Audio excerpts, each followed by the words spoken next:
किसी के बारे में सोचो ही मत, ना अच्छा ना बुरा। बस खुद को बेहतर बनाने में लग जाओ। खुद को कैसे बदलना है, इस विषय पर हम आज एक रोचक कहानी आपको सुनाएंगे।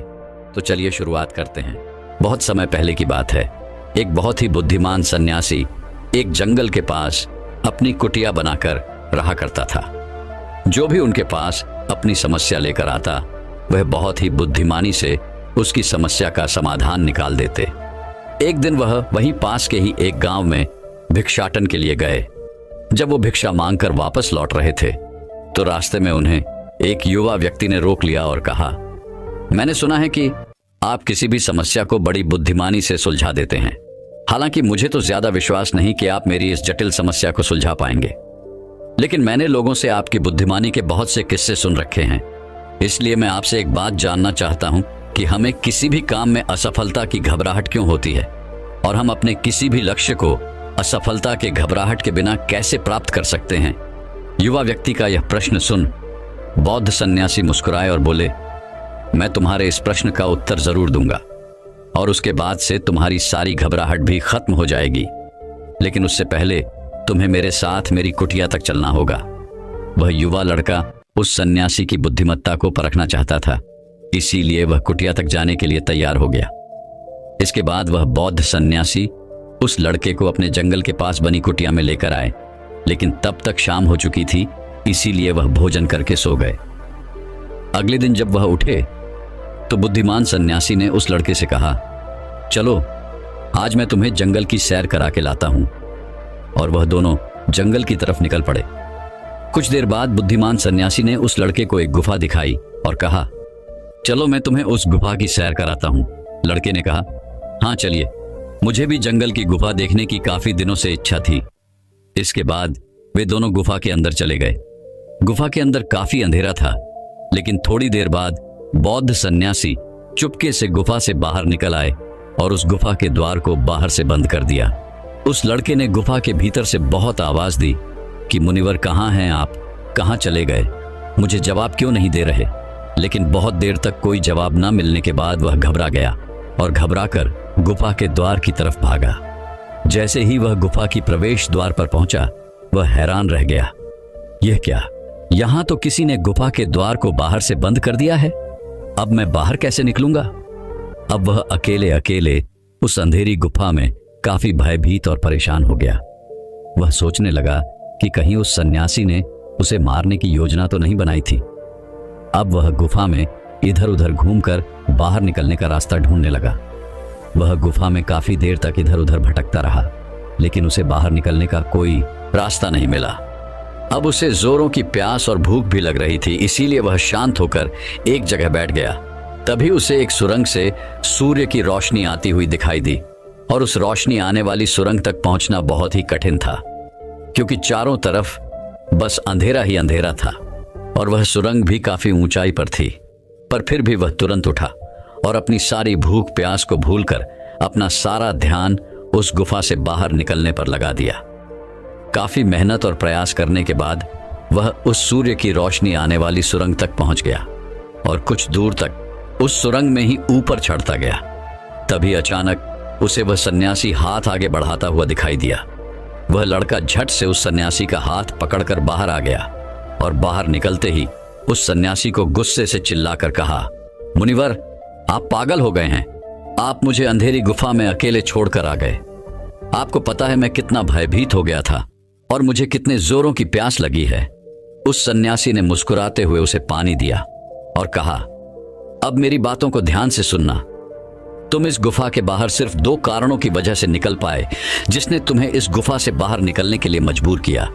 पहला कारण, क्योंकि तुम्हें जोरों की प्यास और भूख लगी थी, और दूसरा कारण, तुम्हें वहां घुटन महसूस हो रही थी, क्योंकि तुम्हें मित्रों और परिवार वालों के साथ रहने की आदत पड़ चुकी है। अब मैं तुम्हें 2 मुख्य कारण बताता हूं जिसकी वजह से तुम इस गुफा से बाहर निकल पाए। पहला कारण, क्योंकि तुम्हारे साथ वहां यह कहने के लिए लोग नहीं थे कि इतने अंधेरे में इतनी ऊंचाई पर तुम उस सुरंग तक कैसे पहुंच पाओगे, ये तो असंभव है। और दूसरा कारण, वहां यह कहने के लिए भी लोग नहीं थे कि चलो कोई दूसरा रास्ता देखते हैं, इससे भी आसान रास्ता मिल जाएगा और हम बहुत आसानी से इसको फिर से बाहर निकल जाएंगे। सफलता प्राप्त करने का नियम भी कुछ ऐसा ही है। ये तो मैंने तुम्हें सफलता कैसे प्राप्त करी इसकी एक छोटी सी दुनिया बनाकर दिखाई है, और वास्तविक दुनिया इससे कहीं अधिक जटिल होती है। वहां हमें सलाह देने के लिए बहुत से फालतू लोग मिल जाते हैं जो खुद तो कुछ कर नहीं पाए, लेकिन हमें ज्ञान देंगे कि ये मत करो, ये बहुत कठिन है, ये तुमसे ना हो पाएगा, इससे अच्छा तो तुम वह काम कर लो, उसमें तुम्हें निश्चित रूप से सफलता मिल जाएगी। और ऐसे ही वह हमारे दिमाग को भटका कर चले जाते हैं और हमें खुद पर संदेह होने लगता है। सफलता ना मिलने का एक बड़ा कारण यह भी है कि सफलता प्राप्त करने की प्रक्रिया बहुत लंबी होती है, और यहाँ जब हमारा मन घंटों घंटों में बदल जाता है तो फिर लक्ष्य प्राप्ति के महीनों और सालों के प्रयास में ही हमारा मन क्यों नहीं बदलेगा। हमारा मन बदल ही जाता है और हम उस रास्ते को छोड़कर अलग अलग राष्ट्रीय अपनाने लगते हैं। गौतम बुद्ध अक्सर अपने शिष्यों से कहा करते थे कि परेशानियां हमें तभी दिखती हैं जब हमारा ध्यान हमारे लक्ष्य पर नहीं होता, और यह बात 100% सही है। जैसे जब एक तीरंदाज तीर मारने वाला होता है तो वह अपनी एक आंख को बंद कर लेता है और दूसरी आंख से सिर्फ लक्ष्य को देखता है, तब जाकर वह अपने लक्ष्य को भेद पाता है। ठीक इसी प्रकार हमें सफलता का डर तभी लगता है जब हमारा ध्यान अपने लक्ष्य पर न होकर रास्ते पर आने वाली कठिनाइयों पर होता है। तुम इस गुफा से बाहर इसीलिए निकल पाए क्योंकि तुम्हें गुफा के अंदर सुरंग से आने वाली रोशनी के अलावा और कुछ दिखाई नहीं पड़ रहा था। अगर उस गुफा के अंदर प्रकाश होता तो तुम वहां के बड़े बड़े गड्ढों और कीड़े मकोड़ों को देखकर डर जाते और वहीं भटकते रह जाते। इसीलिए अपना सारा ध्यान केवल अपने लक्ष्य पर टिकाए रखो और आसपास क्या हो रहा है, लोग क्या बोल रहे हैं, उस पर ध्यान देना बंद कर दो। तुम्हारे मित्र और रिश्तेदार क्या कर रहे हैं, उन्हें सफलता मिली कि नहीं, ये सब देखना बंद कर दो और केवल खुद के काम पर ध्यान दो। फिर देखना कि जब तुम्हारा समय आएगा तो लोग खड़े होकर तुम्हारे लिए तालियां बजाएंगे। और इतना कहकर वह बुद्धिमान सन्यासी मौन हो गए। उस युवा लड़के ने कहा, मुनिवर, आपने तो आज मेरी आंखें ही खोल दी। आपने कही हर एक बात में ही मुझे बुद्धिमानी नजर आई। आप सच में बहुत बुद्धिमान हैं, इसीलिए सभी आपको बुद्धिमानी का लोहा मानते हैं। मैं आपको वचन देता हूं कि आज से मैं मेरे मन को कभी भी असफलता के डर से नहीं सताऊंगा। मैं अपना पूरा ध्यान सिर्फ अपने काम पर लगाऊंगा और जल्दी ही एक सफल व्यक्ति बनकर दिखाऊंगा। इतना कहकर उस लड़के ने बुद्धिमान सन्यासी का धन्यवाद किया और वापस अपने गांव चला गया। तो दोस्तों, चलिए इसके बाद कि इससे भी अच्छी कहानी की शुरुआत करते हैं। पुराने समय की बात है। नगर में रहने वाला सबल नाम का एक लड़का अपनी जिंदगी से बहुत निराश था। उसकी निराशा का कारण यह था कि वह अब तक कुछ भी नहीं कर रहा था। उसके माँ बाप उसे ताने मारते कि तेरे सारे मित्र कुछ ना कुछ कर रहे हैं, लेकिन तू अभी भी घर में ही बैठा हुआ है। मित्रों के बीच भी अक्सर उसका मजाक ही बनता। वह कहीं जाता तो लोग उससे पूछते कि क्या कर रहे हो। उसे यह बताने में बड़ी शर्म आती कि अभी वह कुछ भी नहीं कर रहा। धीरे धीरे उसने रिश्तेदारों के यहाँ जाना और लोगों से मिलना जुलना कम कर दिया। वह ज्यादातर समय अपने घर में ही बैठा रहता। वह अकेले में रोता, भगवान को कोसता और अपनी किस्मत को दोष देता। अब उसे अपनी जिंदगी बोझ सी लगने लगी थी। कभी कभी वह सोचता कि जब वे कुछ करने के लायक ही नहीं हैं, तो फिर उसके जिंदा रहने का भी क्या फायदा, उसे तो मर जाना चाहिए। एक दिन वह अपने नगर की एक सड़क से गुजर रहा था। तभी उसने देखा कि एक गुरु दुख के ऊपर प्रवचन दे रहे हैं। वह भी वहीं भीड़ में पीछे बैठ गया और गुरु के प्रवचन सुनने लगा। गुरु बोल रहे थे कि दुख एक गुरु की भांति होता है जो हमें जीवन की सच्चाई दिखाता है और हमें सही से जीवन जीने का तरीका सिखाता है। आप चाहें तो अपने दुख रूपी गुरु से जीवन जीना भी सीख सकते हैं और चाहें तो उस दुख में डूबकर बैठकर रो भी सकते हैं। सबल भी गुरु की यह सारी बातें ध्यान से सुन रहा था, लेकिन उसे गुरु की यह बातें सही नहीं लगी। उसने खड़े होकर कहा, दुख कुछ भी सीखा कर नहीं जाता, सिर्फ पीड़ा देकर जाता है। दुख की पीड़ा अनंत होती है। ऐसा लगता है इसके बाद कुछ भी नहीं होने वाला, कुछ भी नहीं मिलने वाला। मृत्यु भी उसके सामने छोटी लगने लगती है। गुरु ने कहा, आखिर क्या दुख है तुम्हें? सबल ने अपना सारा दुख गुरु के समक्ष कह सुनाया और पूछा, क्या आपके पास मेरे इस दुख का कोई समाधान है? गुरु मुस्कुराए और बोले, जिस दिन तुम्हारे पास सच्चा दुख आए उसी दिन मेरे पास लौट कर आना, मैं तुम्हारे दुख का समाधान अवश्य करूंगा। इतना कहकर गुरु वहां से चले गए। सबल ने सोचा, क्या मेरा दुख सच्चा नहीं है? क्या जिस दुख से मैं गुजर रहा हूं वो झूठा है? कोई भी मेरे दुख को नहीं समझ सकता। जब माँ बाप नहीं समझ पाई तो गुरु क्या समझेंगे? अपने दुखों से परेशान होकर सबल ने एक निर्णय लिया कि अब वह कुछ करके दिखाएगा। उसने एक छोटा सा व्यापार शुरू किया, लेकिन उसमें उसे सफलता नहीं मिल रही थी। पर उसके घर वाले खुश थे कि वह कुछ तो प्रयास कर रहा है। वह अपने व्यापार में जुटा रहा और उसे धीरे धीरे सफलता भी मिलने लगी। फिर उसने रफ्तार पकड़ ली और सिर्फ 3 साल के अंदर ही वह एक बड़ा व्यापारी बन गया। अब सबल के चारों तरफ ऐसे बहुत से लोग थे जो उसकी चिंता करते थे, उसे पसंद करते थे, उसके काम की प्रशंसा करते थे। अब उसके घर वाले भी उसकी प्रशंसा करते नहीं थकते थे। दिन प्रतिदिन उसके मित्रों की संख्या बढ़ती जा रही थी। अब वह अपनी जिंदगी से बहुत ही खुश था। उसके कुछ मित्रों ने उसे सलाह दी कि जब तुम बड़े व्यापारी बनकर इतने खुश हो तो सोचो कि अगर तुम इस नगर के, इस राज्य के सबसे बड़े व्यापारी बन जाओ तो तुम्हारे पास कितना सुख होगा, कितने लोग तुमसे जुड़ना चाहेंगे, तुम्हारा कितना नाम फैलेगा। स्वयं राजा भी तुमसे मित्रता करना चाहेंगे और जरूरत पड़ने पर तुमसे ही धन उधार लेंगे। मित्रों की यह बात सबल के मन में घर कर गई। अब उसने और भी धन कमाने का प्रयास शुरू कर दिया, लेकिन उसे यह सब कुछ बहुत ही जल्दी चाहिए था। वह यह सब कुछ प्राप्त करने में अपना ज्यादा समय बर्बाद नहीं करना चाहता था। इसीलिए उसने ऐसे भी कार्य करने शुरू कर दिए जो उचित नहीं थे। उसने बड़ी मात्रा में अपने मित्रों से धन उधार लेना शुरू कर दिया। ज्यादा मुनाफा कमाने के लालच में अपने सामान में मिलावट करने लगा। उसने दूसरे व्यापारियों के खिलाफ षड्यंत्र भी रचे, उन्हें डराया धमकाया। जैसा जैसा उसके मित्र उसे कहते गए वह वही करता गया। वही इन तरीकों से ज्यादा धन तो कमा रहा था, लेकिन अब उसके जीवन में सुकून ही रह गया था। उसके मन की शांति गायब हो गई थी। उसे रातों में नींद नहीं आती थी। वह किसी उधेड़बुन में लगा रहता था। सुख सदन की सारी वस्तुएं होने के बाद भी उसे किसी में सुख नहीं मिल रहा था। एक दिन सबल अपनी गाड़ी में सवार होकर कहीं जा रहा था। तभी रास्ते में उसे गुरु का आश्रम दिखा। वह रुक गया। वह गुरु के पास जाकर बोला, गुरुदेव, आपने कहा था कि जब तुम्हारे जीवन में सच्चा दुख आए तब मेरे पास आना। अब मैं बहुत दुखी हूं। मेरे रातों की नींद गायब हो गई है। मुझे कहीं सुकून नहीं मिल रहा। इस तरीके से सबल ने अपनी सारी समस्या गुरु के सामने कह सुनाई। गुरु ने कहा, जब तुम मुझसे पहली बार मिले थे तब भी तुम किसी दुख में थे। तुमने उस दुख से क्या सीखा? सबल ने कहा, मैंने सीखा कि सिर्फ सोचने और चिंता करने से कुछ नहीं होता। अपनी सोच को सच करने के लिए कर्म करना पड़ता है, और सिर्फ कर्म करने से भी कुछ नहीं होता। अपने कर्म को अंतिम पड़ाव तक ले जाना भी आवश्यक होता है। चाहे रास्ते में कितनी ही मुश्किलें आए, मन कितना ही निराश हो, कितना ही लगे कि अब आगे कुछ भी नहीं होने वाला, तब भी यह मानकर चलो कि मैं जो भी कर रहा हूं उसमें सफल अवश्य होऊंगा। लोग सिर्फ सफल व्यक्ति को ही सम्मान देते हैं। फिर चाहे कोई कितना ही अच्छा क्यों ना हो, वह लोगों की नजरों में बोझ ही होता है। यह सब सुन गुरु मुस्कुराए और बोले, यह असली दुख नहीं है।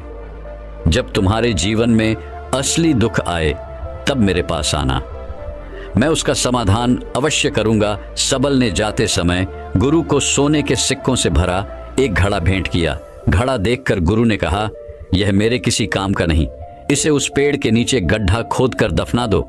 सबल ने गुरु के कहे अनुसार घड़े को पेड़ के नीचे दफना दिया और वहां से चला गया। कुछ दिनों तक तो व्यापार अच्छी तरक्की कर रहा था, लेकिन गलत व्यापार की वजह से ही धीरे धीरे उस व्यापार में घाटा होने लगा।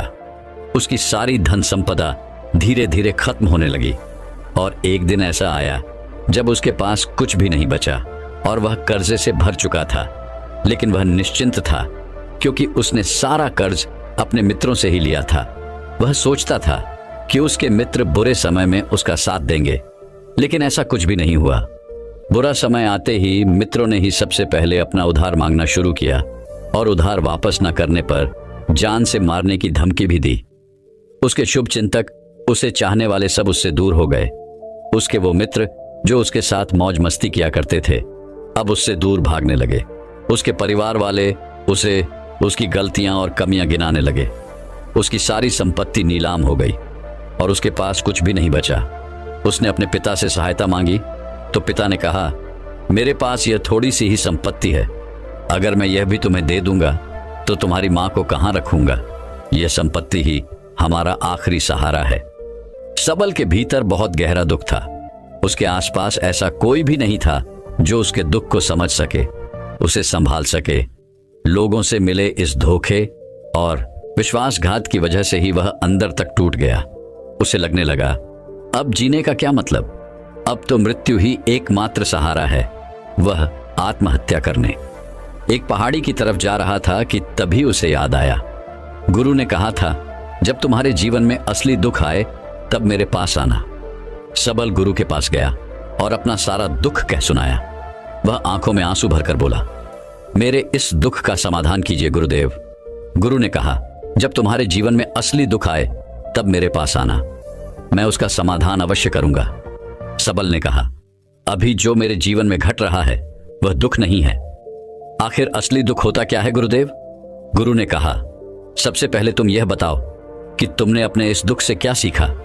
सबल ने कहा, मैंने सीखा कि जो लोग हमारी सफलता, हमारी तरक्की की वजह से हमारे जीवन में आए हैं, वह हमें धोखा अवश्य देंगे, क्योंकि वह बुरे समय में हमारे साथ खड़े नहीं होंगे। वह केवल अच्छे समय में हमारा फायदा उठाएंगे और बुरे समय में छोड़कर चले जाएंगे।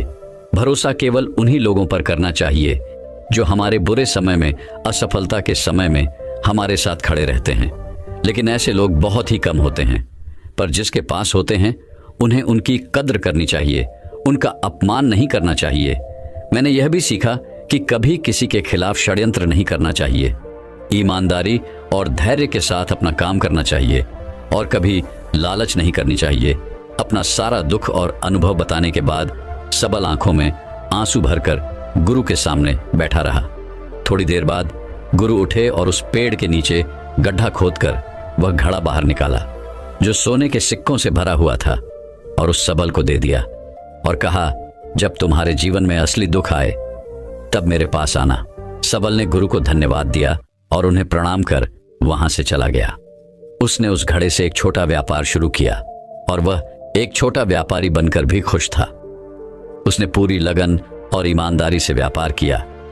देखते ही देखते वह अपने नगर का फिर एक बड़ा व्यापारी बन गया। उसका जीवन खुशियों और सुविधाओं से भर गया। लेकिन कोई कितना भी अच्छा हो, कितना भी अच्छा काम करे, दान करे, लोगों की मदद करे, लेकिन जीवन में दुख तो आता ही है। तो सबल के जीवन में भी दुख आया। उसके माता पिता एक ही दिन में मृत्यु को प्राप्त हो गए। सबल अपने माता पिता से बहुत प्रेम करता था, इसलिए उसे उनकी मृत्यु से बहुत गहरा आघात पहुंचा। वह उन दोनों के पार्थिव शरीर को शमशान घाट ले गया, जहां उनकी अंतिम क्रिया की गई। वहां उसने अपने माता पिता के शरीर को जलते हुए देखा तो उसका मन बेचैन हो गया। उसके अंदर बहुत से प्रश्न उठने लगे। वह घर वापस आया तो उसने अपने माता पिता के घर और संपत्ति को देखा, जिसके लिए उसके पिता हमेशा लड़ते रहते थे। आज वो लावारिस पड़ी है। आज उसकी देखरेख करने वाली, उसके लिए लड़ने वाली इस दुनिया से ही चले गए। उसके पिता ने जो भी कमाया था, जो भी बनाया था, वह सब यही रह गया था। एक दिन पहले तक किसी से भी अपनी संपत्ति के लिए लड़ जाने वाले उसके पिता आज खुद इस दुनिया से अलविदा हो गए थे। उसका मन इसी तरह के अनेक विचारों के बवंडर में फंसा हुआ था। उसे अंदर से अकेलापन और डर महसूस हो रहा था। उसे कुछ खालीपन सा महसूस हो रहा था। उसे लग रहा था कुछ तो है जिसे वो समझ नहीं पा रहा। इसीलिए वो गुरु के पास गया। उसे देखते ही गुरु ने कहा, क्या जीवन में कोई दुख है? सबल ने कहा, वैसे तो जीवन में कोई दुख नहीं है गुरुदेव, सब सुख है, सब अच्छा चल रहा है। लेकिन आज मेरे माता पिता की मृत्यु हो गई। इस घटना से मेरा मन बहुत दुखी और बेचैन है। गुरु ने कहा, इसमें दुखी होने वाली कौन सी बात है? एक दिन तो सभी के प्रियजनों को मरना ही है। हमेशा जीवित न तो कोई रहा है और न ही कोई रहेगा। एक दिन तो तुम्हें भी मरना ही है। हो सकता है कल ही मर जाओ या आज भी मर सकते हो। सबल ने कहा, यह आप क्या कह रहे हैं गुरुदेव कि मैं भी मर जाऊंगा? पर मैं तो अभी जवान हूं, गुरु ने कहा, इस भ्रम में तो सभी जी रहे हैं कि मृत्यु दूसरों को आती है, बूढ़ों को आती है, लेकिन बूढ़ों के सामने ही जवान मर जाते हैं, बच्चे मर जाते हैं। मृत्यु का किसी की उम्र से कोई संबंध नहीं, यह तो सबको अपना शिकार बना लेती है। गुरु की यह बातें सबल के मन में घर कर गई और वह चुपचाप वहां से चला गया। लेकिन उसका मन अभी बेचैन था, अब भी अशांत था।